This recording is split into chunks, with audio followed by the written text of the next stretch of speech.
they don't even know the outside world exists. Might as well be living on the fucking moon. There's all kinds of ghettos in the world. It's all one ghetto, man. Giant gutter in outer space. We're going to devote our energies to sports and gardening, all the cultural pursuits as far as they're concerned. In fact, we're going to put the goons to sleep. Meanwhile, we dig.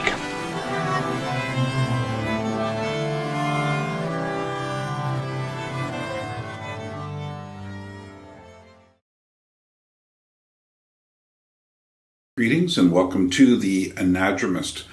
This is Burn Power coming to you on a damp, dark, deep fall day near the end of November.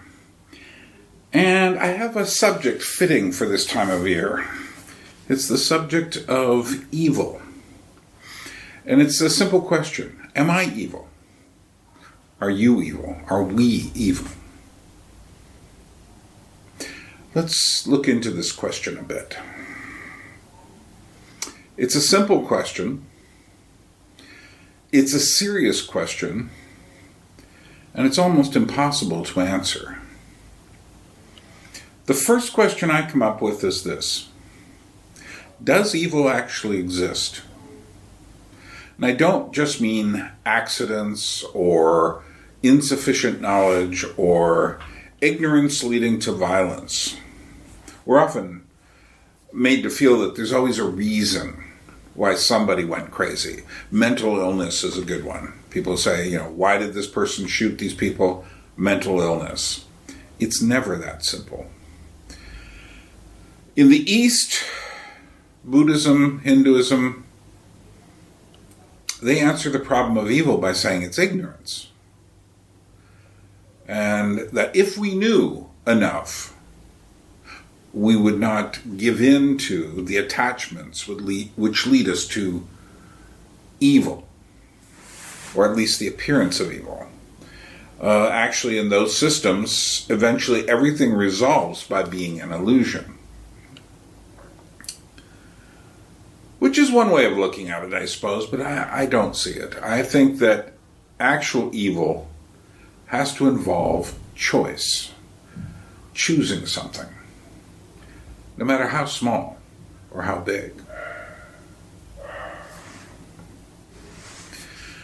So let's start where we are today. For many people, their ultimate religion is the self. People no longer believe in God. They don't go to church. They wanted to believe in the power of stories, of the great narratives, and those were removed by the postmodernists and the very commercial entertainment industries, which always just look at them as a way to make money. And what's left for most people, as they stare into their cell phones and think about their lives, and whenever they want to say why they're leaving someplace or why something isn't working out, it always has to do with what I need, myself. The religion of the self is the religion of the day. Interestingly enough, love and evil are very near each other, which sounds strange, but it's true. When have you felt the most evil? When a love has blown up on you, has been destroyed. People you love, a love relationship, an animal you love. This brings out darkness in us and fear. And fear is ultimately the thing which breeds other things, but we'll talk about that in a moment. But it's also true that our greatest strengths often mask our darkest evils. And it's not easy to separate them. This is why so many systems and techniques that people have for trying to perfect themselves are always highly problematic, because it's the idea that, I'm doing this thing over here, but I'm actually a pretty good person. If I could just get rid of this thing over here, I would be good. But, it doesn't work that way. If you rip something out, you often rip out the good with it by punishing yourself. Let's think about selfishness and evil some more, and the religion of the self. Often we're just told that that's not evil there, it's just flaws, it's mistakes. We're not actually sinning against anyone, we're just making a mistake. I'm sorry about that mistake, I'm sorry, it's just a personal flaw. But selfishness and evil go hand in hand. And often many of the things which are the most evil are also the most selfish. I often think about this in relationship to time. Time is expressed in everything we do. Each movement is a inside of time. It's not a photograph simply in space, but it's in time. Movement just presupposes time. But we live in a world now where time is kind of, we don't want to deal with it. We don't want to be delayed. We want an eternal now. We just want to live an eternal, gushy, comforting now. That's pretty evil when you think about it. Just now. It means you can't grow, you can't change, nor can you look back and forgive others, nor ask for forgiveness. We are trapped in a sense. Here's a way to think about evil. Evil goes with entropy. Only love seems to be able to go against entropy. Evil increases entropy. So we find ourselves often thinking we want to do good for someone. And we often look for the things which are the quickest way to do that, which is already you're in deep, deep trouble. I've used this illustration before, but it's worth hearing again. You're walking down a busy street like New York City or London, Paris, even here, Tbilisi. Lots of people on the street. Now, in just the course of one block, one street, how much can you actually do for people that is bad? The options are almost endless. Just choose something that this person will remember the rest of their lives. That's all you have to do in a bad way. You can go up and kick them. You can comment on the length of their nose. You can say, I don't like your eyes. You can comment on their hair. You can push them out into the street in front of a car. You can do some sort of mocking gesture at them. And it goes on and on and on. One could think endlessly of ways to affect someone for the rest of their lives. Someone once said something to me about my nose. I have never forgotten it. Just as if someone comments something kind of cruel and thoughtless to you, or even just kind of an aura of mocking or something about an aspect of yourself, you never forget that. I don't know why, but that's what it is. We are, of course, intimately bound with who we are. So, and that includes the flesh. That includes the physicality of ourselves. So, it's interesting that if you're walking down that street, like I say, you could kick someone, hit someone, all of a sudden you could just start talking random gibberish to them. All these things will be remembered. But if you reverse it and you ask yourself, what could I do for someone while walking down the street, which is actually, I know will be good for them? The truth is, there are very few things you can choose to do. You could just go up and give some homeless beggar money, but you don't know what they're going to do with that money. And they may, I've certainly seen this in New York City, go out and buy the alcohol, the liquor that's going to kill them. And indeed, I have seen that happen. So giving someone something on the street is no guarantee that you've done anything good at all. You could go up to someone and say, compliment them on who they are. But then again, that person is going to say, why are you doing this? And especially in an age like ours, where so much of our persona is seen this way on the screen, it always amazes me that some charming younger woman gets a YouTube channel. She gets lots and lots of people, many more than I do, because I'm not a charming younger woman. And then what happens is she starts getting people sending her strange messages, criticizing her, talking about different features on her face. If she gets really popular, then she'll start getting people who are looking in the backgrounds of her videos for cues as to where she actually lives. And in the worst cases, they enter their reality. And you don't want these people entering their reality. I just saw this in a travel vlogger who was, she was so happy she was going to build her own home in the mountains. And a couple of guys saw the cues in the background, followed it up, and started stalking her. So simply complimenting someone is not necessarily a good thing. I suppose you could give someone money, but like I say, again, you don't know why. Certainly there are people walking down the street who would like someone to give them money, but there are so many scams these days, you have no idea why anyone would do that.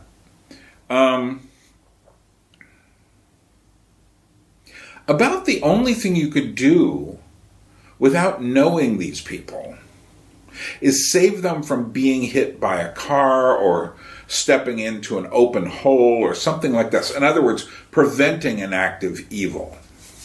Because even if you say hello, I know plenty of people that if someone smiles at them when they're walking down the street, they go, what's the problem here? Just as there are people the other way who don't smile at people, and they see people who do smile, and they go like, why do I have to smile? See, all these things are so confused. So, it's interesting when I look at people. What I often see is I see people stuck at certain ages. Some people are stuck in their early 20s. It was a time when they were out partying and hooking up with people and such. And as the years go by, eventually they realize I'm no longer that person. I'm not a charming, attractive 20-something person. And I can't fake it anymore. And yet they keep trying. Other people get stuck at the age of 15. I often think Taylor Swift has been stuck at the age of 15, the moment when she became famous. We all get stuck. It's the temptation is to get stuck at the moments in life where you no longer understand things. So some people get stuck at the age of 10. And that was the best their life was. And they keep, in their mind, going back to it. Other people are stuck even at the age of 2. And I'll give you a hint. Tell you who's stuck at the age of 2. Psychopaths. Because if you think about a 2-year-old just does what they want to do.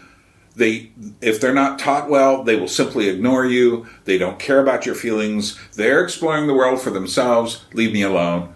Don't tell me what to do. They have to learn the word no. And if you grow up without understanding these things, guess what? Evil. But I think evil is just everywhere. In a way, our parents are given, I would say, the role of God to us when we're young. I'm not saying they perform that role, but I'm saying they have that role. So, when we're first born, they have to do everything for us.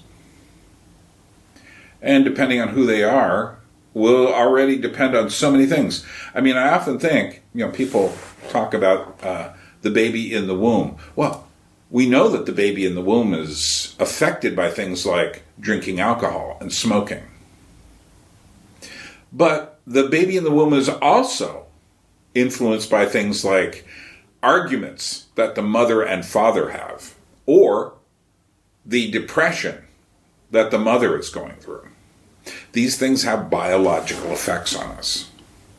But once we come out into the world, now, I mean, human beings are such strange creatures. We can't even hold our own heads up when we're born. Now, I saw a moose, a baby moose, 1 hour old, less than an hour old, in Alaska, just sit frozen on a sandbar in the middle of a raging river from glaciers melting in early June. The mother had run off after she had dropped the baby in the silt bar. They used these little sandbars in the middle of the water to protect the baby from the predators. Most bears and wolves are not going to want to cross a raging torrent. Moose are just stupid enough to do that. But here's what I saw. The moose looks at us, it just stands like, a little ball on two, it wasn't that little. It was bigger than a cat, almost the size of a medium-sized dog, but still, little spindly legs, kind of like just standing there. And we're watching it from across the river. We're waiting for rafters to come. And all of a sudden, it starts to move, just creak towards the water, which, again, is roaring. And it walks into the water, and we're all going, oh no, it's going to die. And somehow, we just see just its nose above this roaring water swim a bit towards us, but a little further downstream.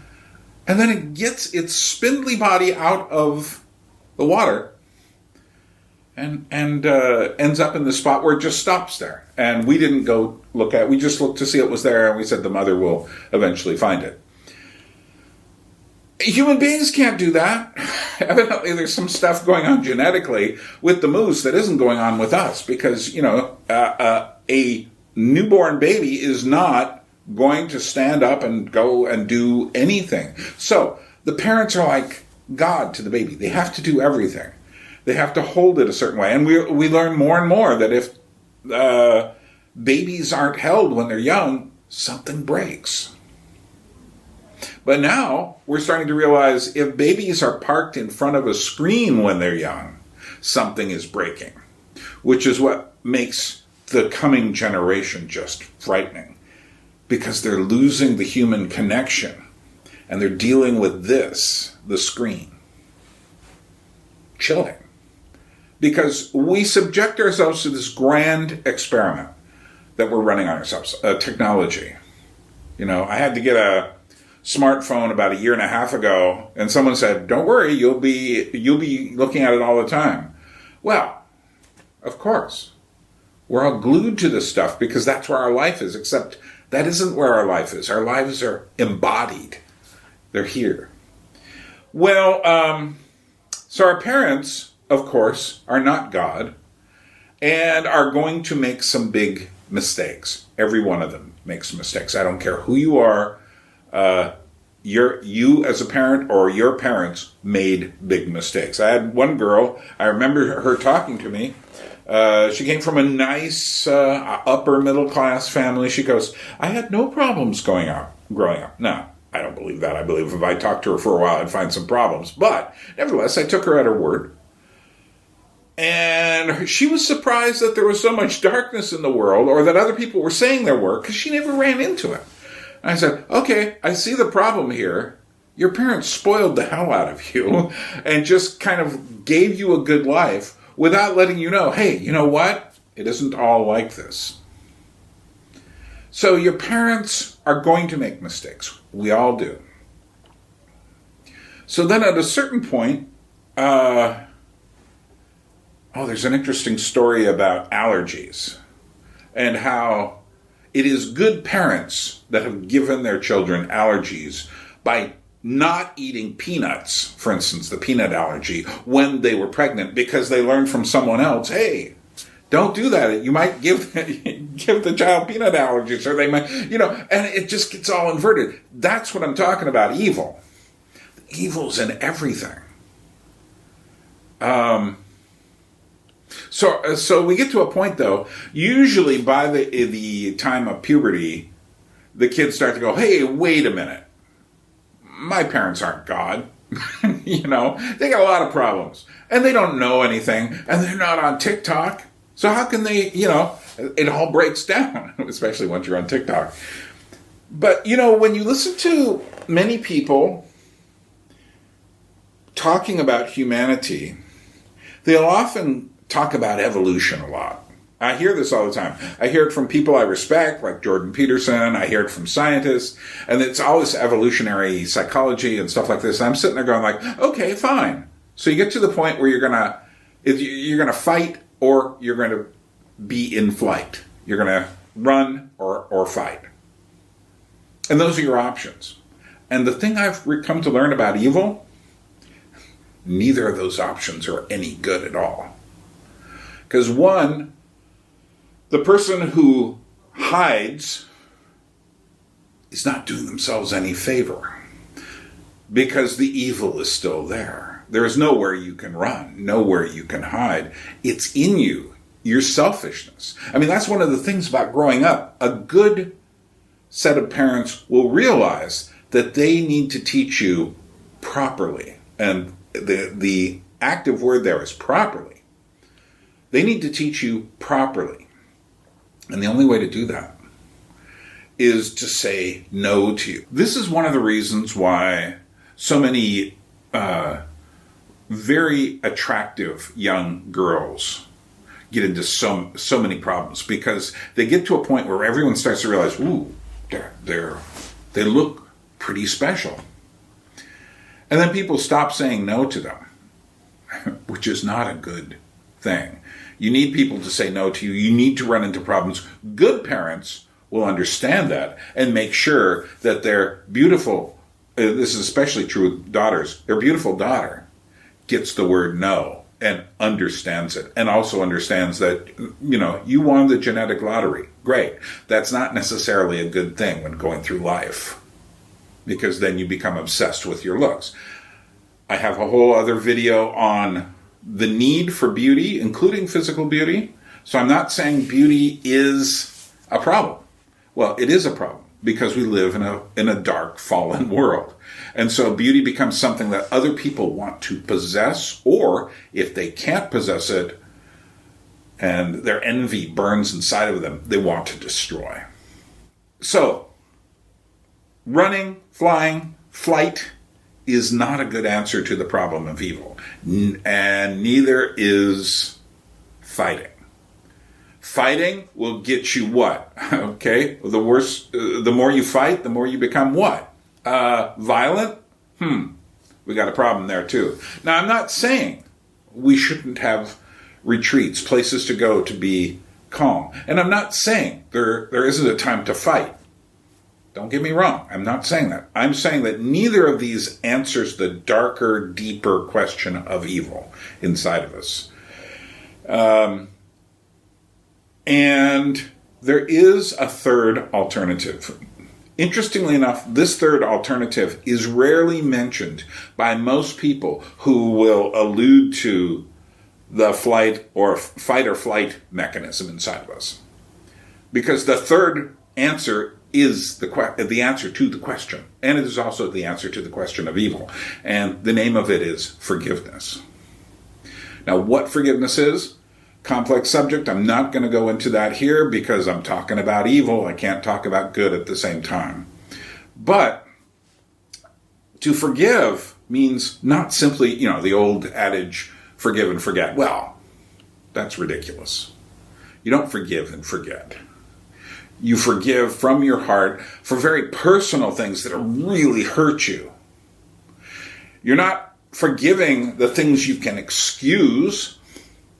You're forgiving the things you can't. The things that involved choice. And whatever we choose to aid us in our hiding or fighting will eventually be the thing that destroys us.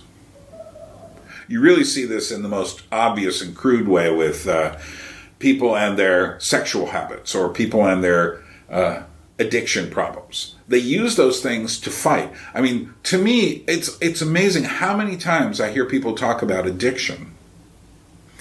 And they talk about the problems of addiction, habitual behavior, how we get addicted to pornogaphy or to drugs or to gambling and all of these things. Well, the truth is you can be addicted to anything. You can be addicted to J.R.R. Tolkien. I've met people who were. They scared the hell out of me, much as I like Tolkien. You can get addicted to the Bible. Now, I think the Bible is the Word of God. But you can get addicted to it in a very weird way. Everything you use can be something which destroys you. You don't know what's motivating people behind their great works of art. But I can tell you, there's always a certain amount of it that's hide or fight. And I'm looking at myself here. I often think when I was young, I was writing in journals and stuff, and there was a part of me, I loved writing in my journal, but there was a part of me that thought, by writing something in my journal, it almost magically became true. Like, I see this girl, I write about her, maybe she will, like me. And that weird little thing stayed in there for a long time. Is it really gone? I don't know. But here's the point. Everything we use, our knowledge, it's funny also. I'm thinking about myself here. You may know, if you know about, I have a big library, massive, and you're saying to yourself, well, that's really good, Bern, you know so much. I'm going like, you don't get it, do you? Knowing a lot means that there's something you're trying to prove to yourself and to other people. So, should you trust what I say? Well, that's up to you to do the research to see if Bern has learned anything genuinely. Because I can tell you, there's lots of people out there who will give you lots of opinions, and you shouldn't trust them. And I'm not telling you whether to trust me or not, even in talking about these things. You have to compare these things. I will give you a little bit of an answer at the end, but I don't want to dwell on it because, like I say, I'm talking about the dark stuff here. I'm not trying to present the answer to the question. First, before you can have the answer to the question, you have to realize how serious the question is. I mean, here's one thing I often hear people say. Well, you just have to get to the point where you forgive yourself. And then you can go on with life. And I'm always just like laughing at that in my heart. I don't, if someone says that, I'm just like, and then I realize they have no idea what they're even saying. Why? I can't burst their bubble because they don't know they're in a bubble when they say that. How can I forgive myself? Seriously. Forgiveness is only something you do when you have been seriously offended. Now, I have offended other people. Other people have offended me. I can forgive them, but I cannot forgive me because that ends up being an excuse. Oh, you really didn't mean that. You were under pressure. You were like mentally not functioning up to speed. You were having emotional problems, which doesn't explain. I'm reminded I worked in a mental institution. Talk about evil. I worked at a mental institution for a while. And there was this poor guy named Brian who would come up to me when I first started working there. It was a lockdown facility. And he would come up to me and he would go like, is my mother coming today? And this guy looked like he could have been 40 or 60. I couldn't tell. He had a high-pitched voice. And he'd also ask me other questions like, what's your sign? I go like, I don't really have a sign. And he goes, oh. And he one day, anyway, I'll save the evil part for a minute and give you the kind of humorous part. But this tells you something.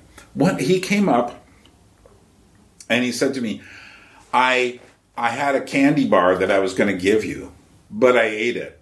And I said, oh, okay. He says, but it's the thought that counts. And I said like, oh, this is perfect. This is precisely what people mean when they say it's the thought that counts. It's like, yeah, I really couldn't do it, but it's the thought that counts. I'm sending thoughts your way. It's like, fine, I'll take them, but jeepers. But our evil is often disguised in weird little things like that. I'm not saying Brian was evil. To get to the evil point, I one day went up. He kept asking when his mother was coming. I went up to another end of the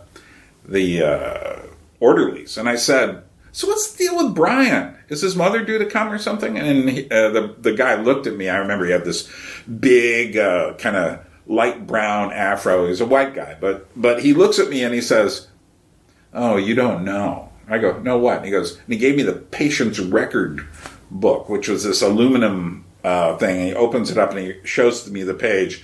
And it says, Brian's mother had him castrated at the age of 6. Yes, there is evil in the world. That's the thing we don't understand, is we want to live in this world where it's all right. It's always funny to me, not in a good way. Something goes wrong, and people are always saying, it'll be all right. And I want to scream, no, it's not. You know, if you want to really give a person a chance to live, you have to tell them, this is serious. If you want to survive, you got to get your head in the game. You know, and is it all going to be all right? We don't know. I mean, a lot of people would consider that cruel, but I don't. Because I think, I mean, there's a time for doing that. You know, we do that to little children. You know, it's okay. But if you're doing it to someone who just got hit by a car on the side of the road and their leg is, the bones are poking out of their legs. I remember this one girl I passed in an accident, and it was terrible. I was in the middle of the desert, and, you know, I got out. I was the first person there, and then other people showed up. But saying this is going to be all right was not the right answer to the question. Saying, okay, let's just calm down. Yeah, it's bad, but we've got someone coming. Being honest at that moment. Now, there are people who can't handle honesty, which brings us back to the question of evil. It's those same people who didn't hear enough of the word no, who didn't have parents who showed them that life isn't simply good, but there's some serious issues involved.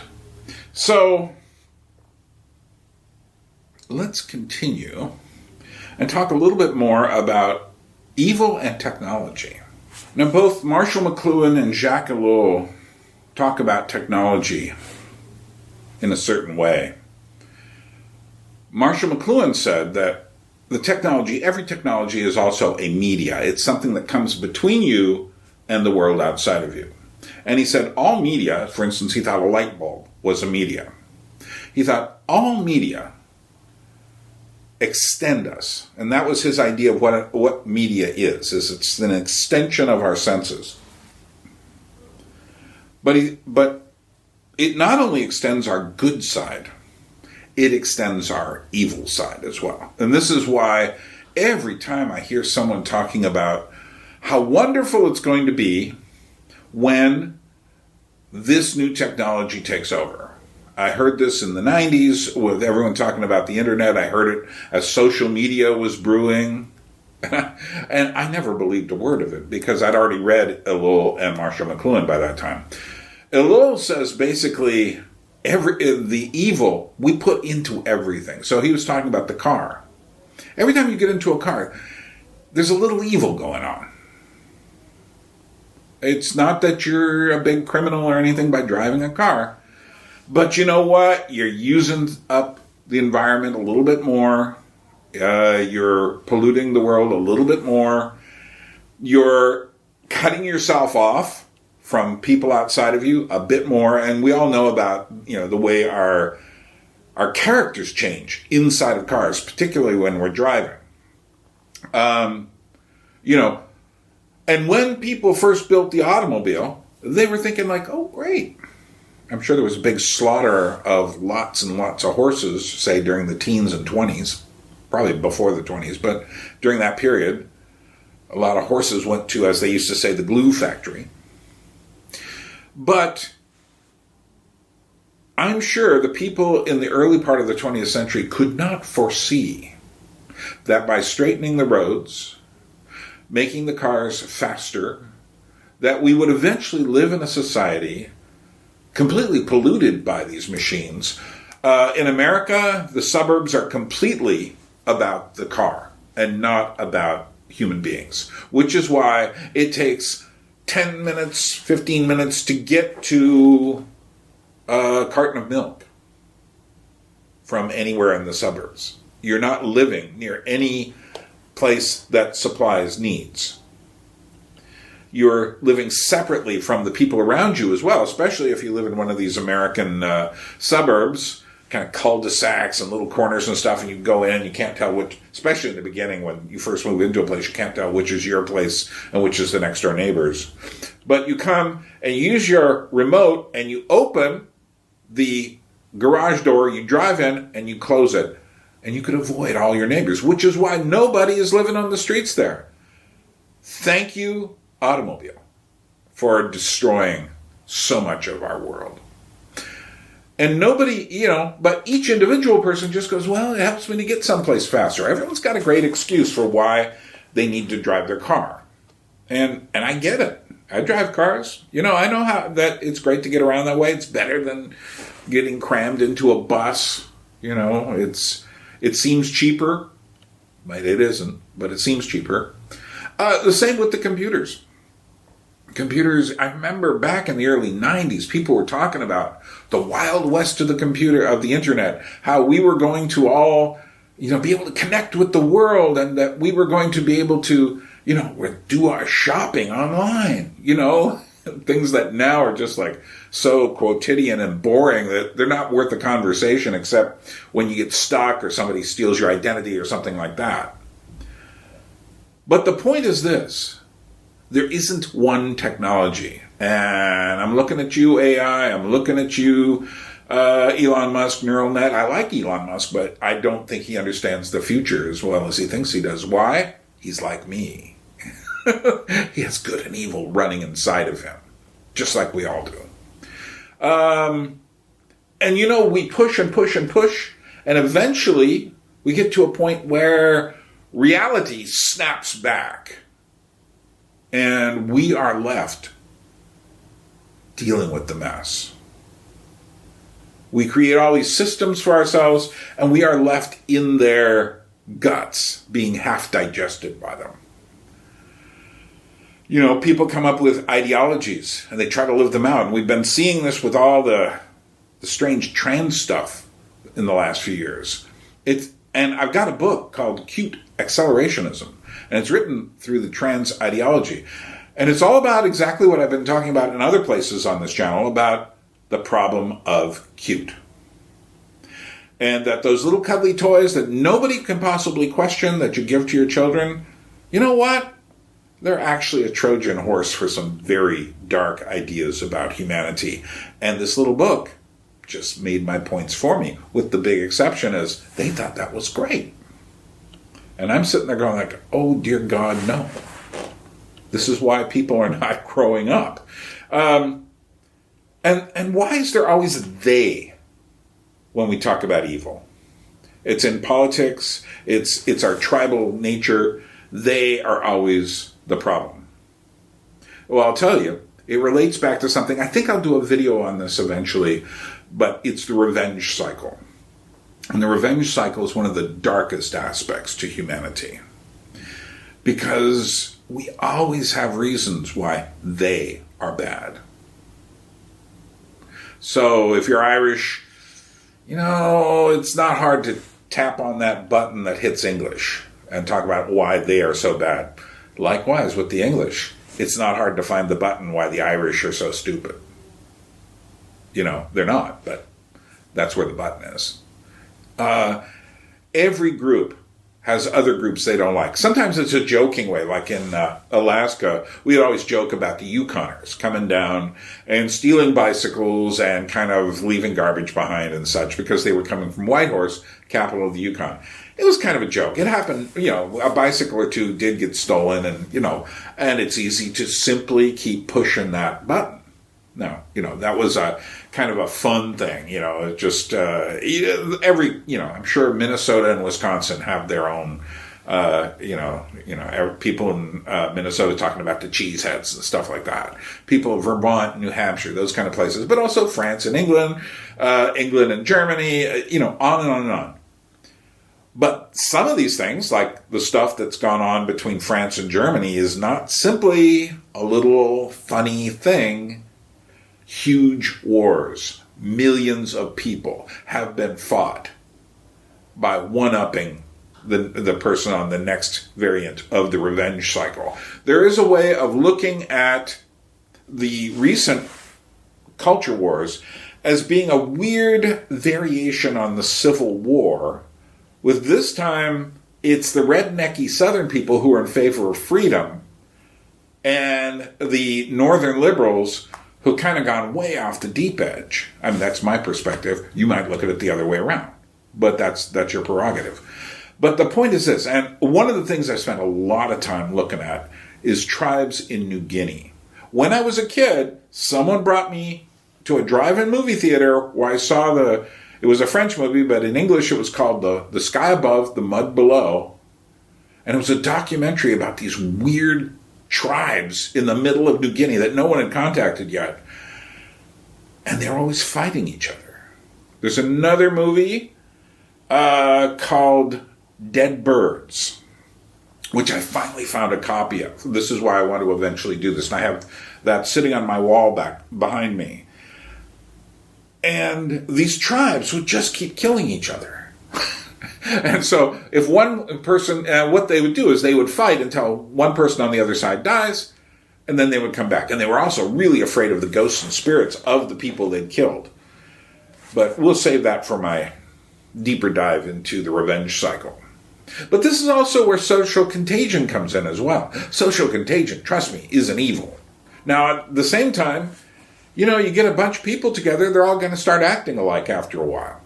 And even all the Americans who see themselves as, like, I can't believe you voted for Trump, I can't believe you voted for Kamala, and they think themselves totally different. If you look at them out of the eyes of, say, a Chinese person, they kind of look alike. They have a lot of features in common. So it's hard to not have a group of people who don't start acting alike.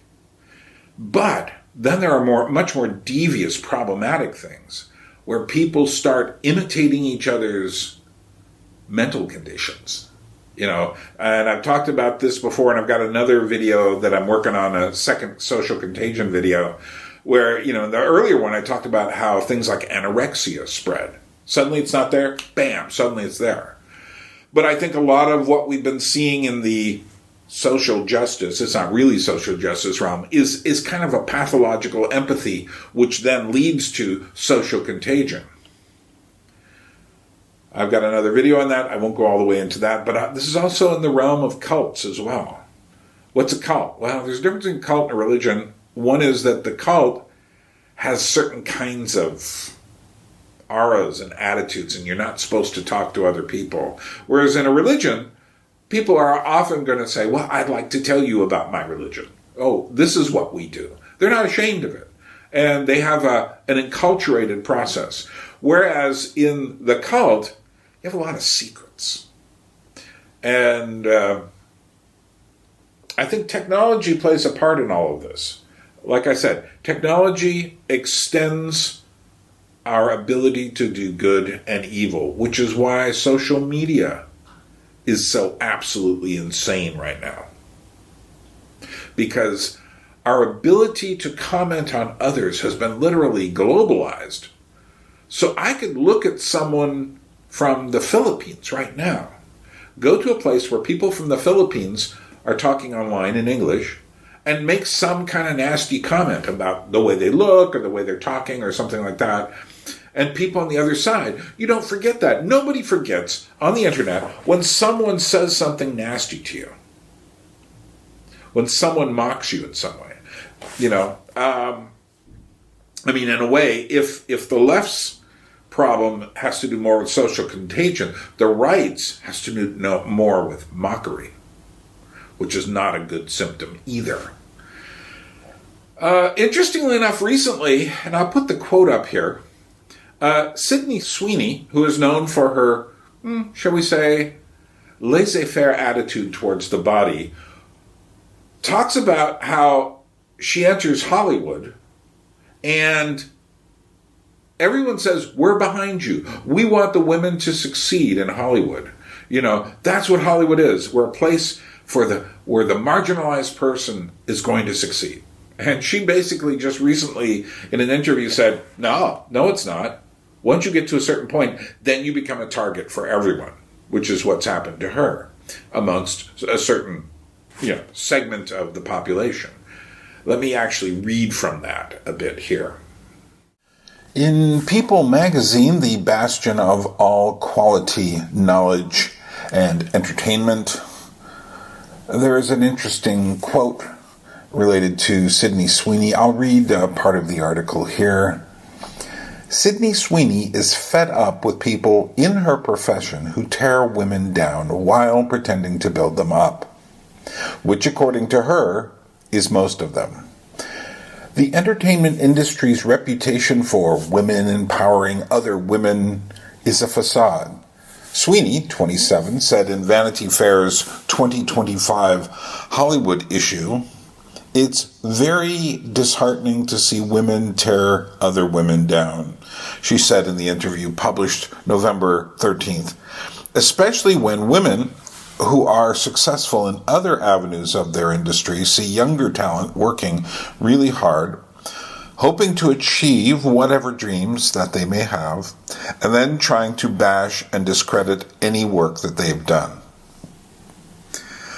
This entire industry, all the people say, is women empowering other women. None of it is happening," Sweeney continued. "All of it is fake and a front for all the other shit that they say behind everyone's back." So there you are. It doesn't matter who you are. I mean, every Hollywood celebrity, every music celebrity is absolutely worried about how they appear to other people. And they're also worried about how they appear to each other, which is why the people in Hollywood all tend to believe the same things, and the ones who don't have for a long time been afraid to say anything for fear of not getting work. Another word for that is for fear of being canceled or being relegated to, kind of B-level productions, and that just kind of clog up, Netflix or something. But even Netflix is more politically correct than that. There's a thing called theodicy, and it is basically our attempt to justify God allowing evil in the world.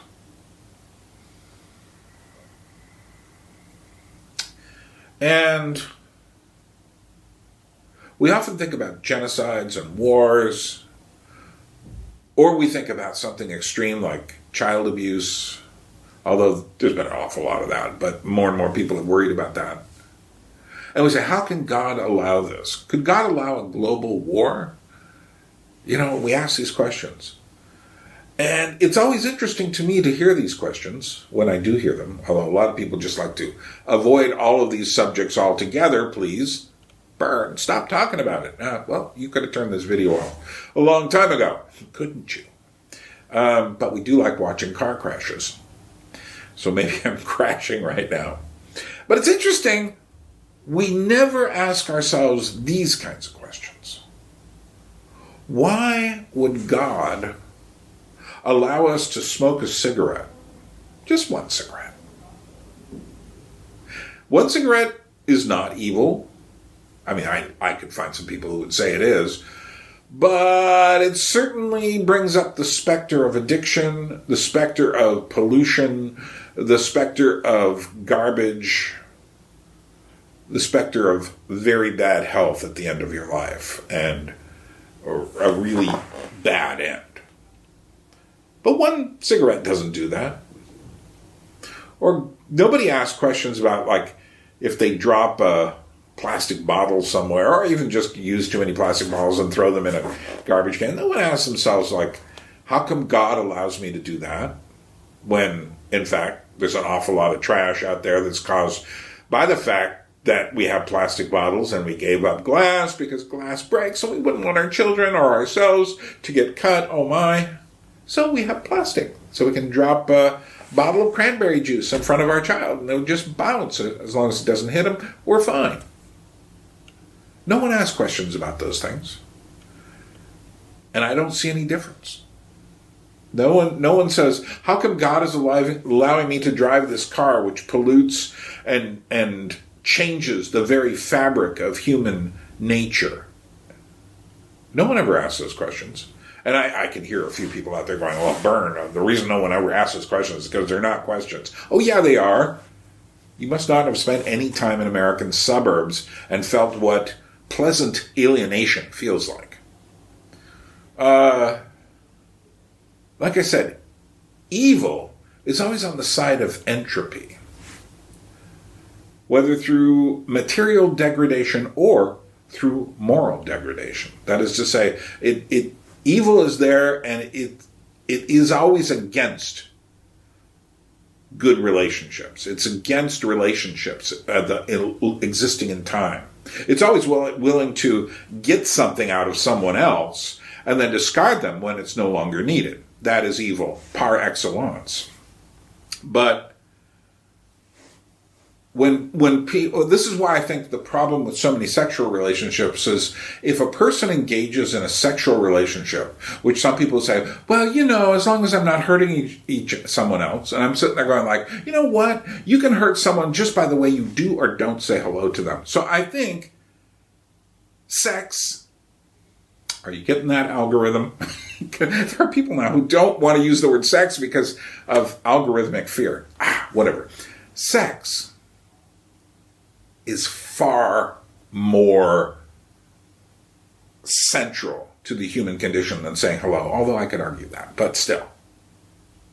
So if you can offend someone with sex, just think what you can do to them through the mighty emotions generated by sex, as opposed to just saying hello. It's a weird world we live in. So yeah, when people engage in relationships, and I mean, even apart from sex, if people are constantly engaging in relationships, I mean, this is the part of the problem with Facebook. You're connected to so many people. What do they mean to you after a while?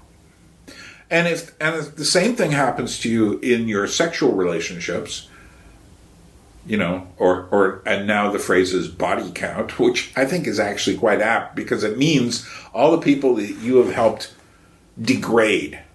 And I don't mean that in just some sort of weird perversion, but you've degraded their ability to trust other people. And that is true. The more relationships you have, the much harder it is to commit yourself to someone later. The much harder it is to be open with other people.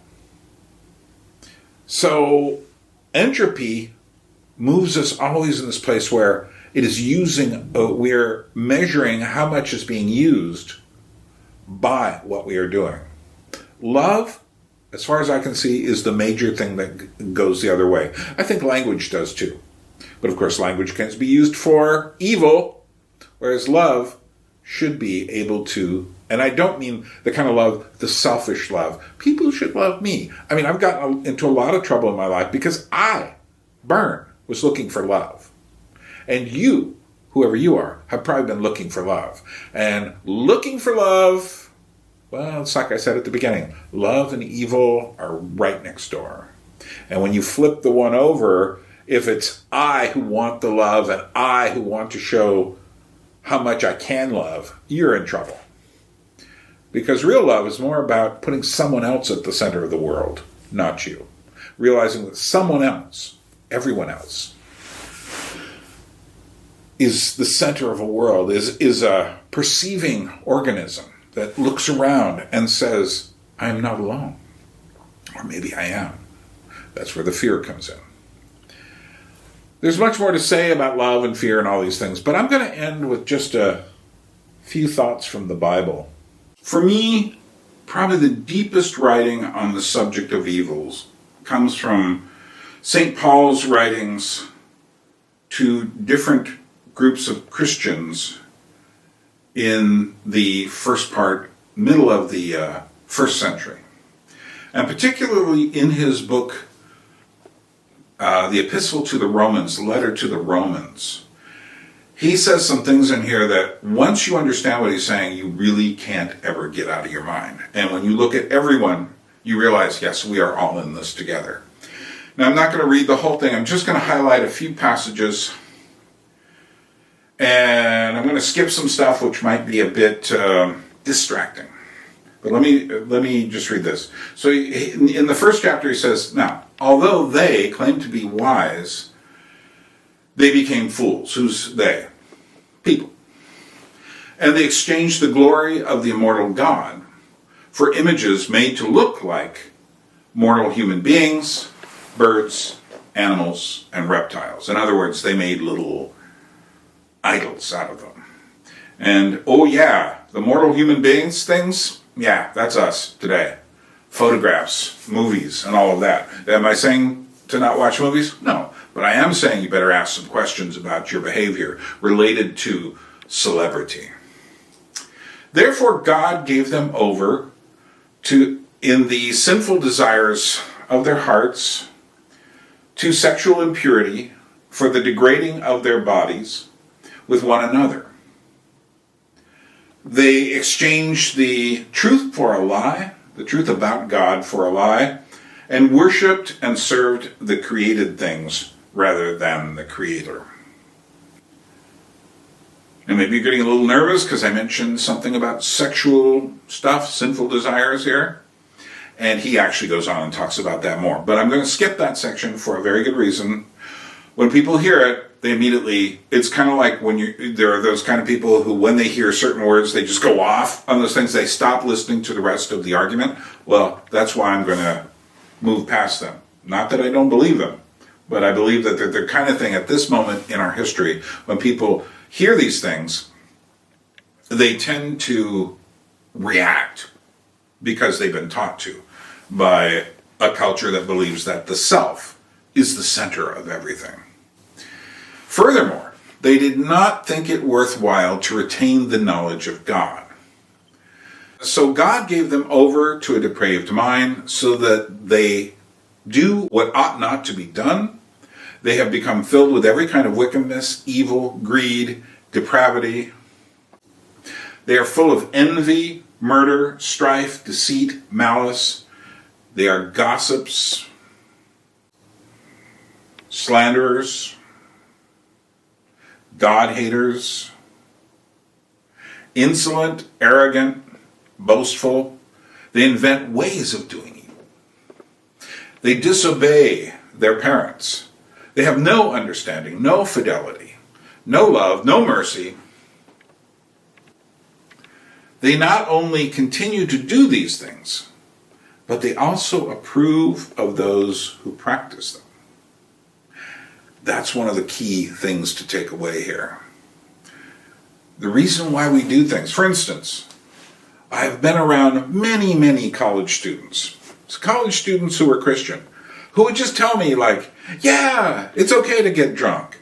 Okay to have a party. I mean, they don't say that when their friend gets killed in a car crash because they were drunk. But it's kind of like, this is the acceptable thing. Yeah, sow your wild oats. Yeah, listen to that rap record where the guy boasts non-stop about how great and potent he is. Yeah, now, again, I am not the person who's anti-culture. But what I see is all of these things hidden, even among the people who say they have more empathy than others. But it's truthfully, it's all of us. And in fact, when he gets to chapter 2, after making this really heavy stuff at the beginning of 1, now he knows his audience. He knows he's reading this. He knows there's a lot of Jewish people reading this. He knows there's a lot of Christians who are already feeling pretty superior reading this. And so he starts off chapter 2 with the following words. Again, I'm swallowing up lots of stuff here, but he starts off and goes, "You therefore have no excuse, you who pass judgment on someone else, because at whatever point you judge another, you are condemning yourself, because you who pass judgment do the very same things." Yeah. That's us. You know, so if you're not among the people actively doing these other things, and you think you're above them, let me tell you, you're always just a step away, depending on how you move. You know, we always hear about the preacher who suddenly gets caught in bed with who knows who, and who knows how old. You know, we always hear about people who are caught in their hypocrisy. And that's where Paul is now. But he takes it one step further. He talks about, you know, he's Jewish. He talks about his Jewish compatriots, his fellow Hebrew believers. And he talks about the law, and I won't go into it. It's a complex argument. But finally he says this in, I think it's chapter 3. Yes, it's 3. What advantage, then, is there in being Jewish, being a Jew?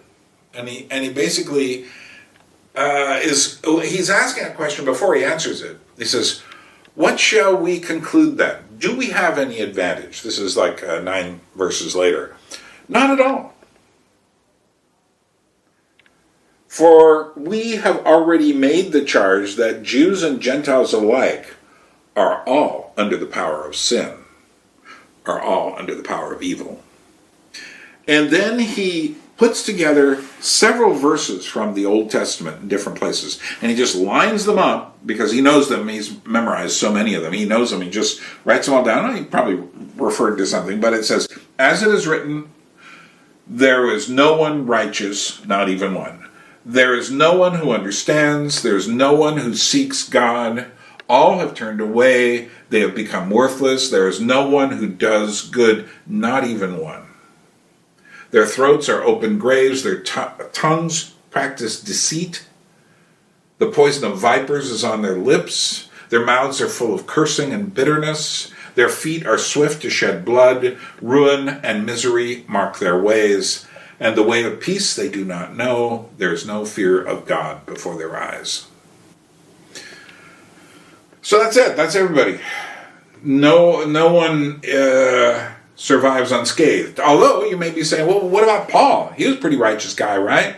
And Paul finally ropes himself in and says, so I find this law at work. Although I want to do good, evil is right there with me. Now this, to me, this whole section at the end of Romans chapter 7, I've skipped a whole bunch here, and it's worth reading all of it. Romans 1 through 8 in particular is one of the deepest writings I think the world has ever produced. And he says, so I find this law at work at me. He's been talking about the Old Testament law, but he says there's another law, a law related to the desires of myself, my flesh. He says, although I want to do good, evil is right there with me. For in my inner being I delight in God's law. But I see another law at work in me, waging war against the law of my mind, and making me a prisoner of the law of sin at work within me. What a wretched man I am! Who will rescue me from this body that is subject to death? Although I've heard that there's another translation under Greek, it implies a criminal who's been tied to the body that he murdered and having to drag it around with him, chained to it. And that is the body of death. Or as it says in the King James Version, who will deliver me from this body of death? And that would be among the most hopeless things ever if that's where it ended. But it doesn't end there. And I'm not going to go into a sermon here. But I'm just going to simply say this. The next verse is this, Romans chapter 8, verse 1. Therefore, there is now no condemnation for those who are in Christ Jesus, because through Christ Jesus, the law of the Spirit who gives life has set you free from the law of sin and death. Why? I'm going to let you read that for yourself. Book of Romans, first 8 chapters. So in the end, we see that we are all evil. All of us do evil. If you come up to me and tell me you don't, you just did. You lied. I mean, why is lying such a problem? It isn't a big thing like stealing seems bigger. Murder certainly does. Genocide is huge. Why does lying seem so bad? Because lying is often the first way we have of breaking a relationship with another, even if they don't know we're lying. We have broken it on our end. So in the end, we see we all do evil. And without listing my own sins, my confused conclusions, my cowardice, my selfishness, my hubris, and many more deeds. I don't want to make this some sort of confessional here. Clearly, I am an evil creature. Our motivations are always mixed. The person who says they can transcend their evil motivations, I have no respect for that. I don't care what you believe. The self always wants to assert itself at the expense of others. That's the problem. But if Paul is to be believed, redemption is possible. And there's another question, which I haven't asked, but it's a very similar question, except it's the opposite question. Am I good? Are you good? Are we good? And the answer is just as complex. And I'm going to finish with the very famous quote from Alexander Solzhenitsyn, who said, well, let me read that. I just learned there's a word. Theodicy is the question of questioning the evil that God allows in the world. But cosmodicy is questioning why God allows goodness, which I think is a very fascinating thing. So here's what Solzhenitsyn said. He wrote this in the Gulag Archipelago, right in the middle of the whole massive 3-volume set. It's in a chapter called The Ascent. And that chapter, if you don't read anything else, just go to that chapter and read the whole chapter called The Ascent. You may not understand some of the references at the beginning, but eventually you'll get it. It's not that big a chapter. But he finally says this: the line separating good and evil passes not through states or between classes, nor between political parties either. Do you get that? But right through every human heart and through all human hearts, the line shifts. Inside us, it oscillates over the years. And even within hearts overwhelmed by evil, there is a small bridgehead of good.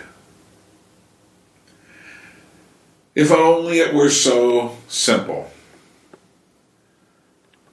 If only there were evil people somewhere insidiously committing evil deeds, and it were necessary only to separate them from the rest of us and destroy them. But the line dividing good and evil cuts through the hearts of every human being. And who is willing to destroy a piece of his heart? That was from the Gulag Archipelago, Alexander Solzhenitsyn, the chapter called The Ascent. Read it sometime. There's a lot more in it than that. But that's where we find ourselves. The problem isn't them. The problem is always us. Now, they may be confused, as they were in Germany during the 1930s and 40s, or as they were in the South, in America, during the 1850s and early 60s and beyond. As we are now in America amongst the people who consider themselves to be so intelligent and university trained and in control of the mass media. We point at them. Anyone who's pointing at them and doesn't take themselves into account, I worry about that person an awful lot. And when I look in the mirror, I say, okay, you're one of them. Sometimes you do stupid things, but stupid isn't evil. Although sometimes it can lead to evil by accident. But when I look around me, I notice everyone has a San Andreas fault line that might split open at any point. And it really behooves us to keep an eye out on each other's fault lines. And to realize that person you think is really great and maybe perfect, that you respect far too much, you need to think about that. I certainly don't allow people to do any sort of puffing me up to make me feel special. Because I know. And you should know. Well, now that I've gotten that out of my system, I feel good. And that's the strange thing. People say, Bern, why do you watch horror films? I want to understand. I want to understand why people are screaming. Same with watching World War II films. I want to understand. Because it's like this huge story. It's an epic. And we're all in it. And sometimes we think we're just a tiny little piece, an atomic, atom little inside this huge spectacle of the present. And we are. But that doesn't mean we're not important. Doing good to others takes time. Everything takes time. Maybe I'll do... I want to do another time piece soon, something about the nature of time. But I'm weighing it, because I want next time to communicate even better than I did in my time series, which I would recommend you watching. And thank you for your patience. And right now I'm going to show you the thing you probably don't want to see, just to prove that I have evil in me. I'm going to show you an advertisement. Well, that's not really an advertisement. It's just a reminder that I have a book for sale, and if you really like this channel and want to support it, that's a great way. Spend $25, send me a notice, and that'll be something that will help. If you know me well enough to know why it would help. Take your time. Don't just send me money. I don't need that. I need to know that what I'm doing matters. It's here, rescued from Alaska. This year, my first ever book, 3 Motions. Motions is an old English word for puppet shows. Indeed, there are 3 puppet plays here written by myself for my Alaskan puppetry classes, including my versions of the medieval classic Everyman, cleverly entitled Every Puppet, and even better, my retelling of the Faust legend, updated for the 21st century, also very cleverly, with a special introductory essay on the meaning of puppetry. Now, are these 50-page booklets physically worth the $25 price? No. But this isn't about material possessions. This is about being part of this odd channel and whatever it is we're doing here, trying to understand things. And these little booklets are unique. Each one is numbered and signed by yours truly. When they sell out, they are gone. I will never reprint them. Special deals if you want multiple copies for a production of your own. Just let me know you're doing it. That's $25 for the USA, Canada, Mexico, most of Europe. There may be some corners, like, Russia, etc., and might require some extra money, as would Asia, Latin America, and Africa, or Tonga, or Australia probably. I'll have to add another $5 or so, depending on where you're from. But part of the money goes to my assistants who are shipping these from me from their respective American and European locations. Use the links below, PayPal, GoFundMe, and make sure you add the word book, B-O-O-K, book, to let me know this is not just a normal contribution to the channel, which you can still make. This book will not last long. Help me keep the channel alive. I get no other funding except from you, the viewer. I don't get it from YouTube. I don't get sponsorships. It's up to you. If you appreciate what I do on this channel, get a book. It's a great way to remember what this channel was about, and it'll be something unique because they're all signed and numbered.